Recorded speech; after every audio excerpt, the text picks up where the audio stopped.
My presentation is about multilateral development banks and sustainable development. We come to see that there is a growing international focus on sustainable development, and that multilateral development banks such as the World Bank or the Inter-American Development Bank have accompanied this movement towards sustainable development. And we can see that the banks have accompanied in several ways. First, they hold events on sustainable development. They also have publication on the integration of sustainable development, and they have included sustainable development in many of their strategic documents, knowing that in nearly all MDBs but one, sustainable development is not part of their constitutive charters. So where do we find the normative understanding of sustainable development by multilateral development bank? Well, we find it in their safeguards, their environmental and social safeguards, and in their accountability mechanisms. In this paper, we're focusing on the safeguards, and what we find is that there are certain policy areas that are common to all MDB safeguards. For instance, resettlement, for instance, indigenous people, for instance, environmental impact assessment. This is covered in all MDB safeguards. Then you have safeguards that are understood differently or formulated differently in each multilateral development bank.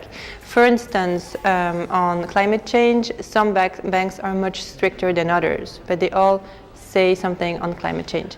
And then we find that there are some policy areas that you find in some safeguards, but you don't find in other bank safeguards. For instance, regarding disabilities, some banks do not take into account the disability of potentially affected people, and some others do take them into account. So we find that there is a convergence between multilateral development bank about safeguards, that they have many things in common, but that it's still fragmented. And we argue in this paper in favor of the harmonization of safeguards.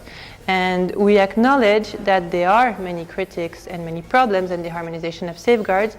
For instance, that if the safeguards are harmonized amongst the banks, they may become too difficult to implement, which is what we call a race to the top.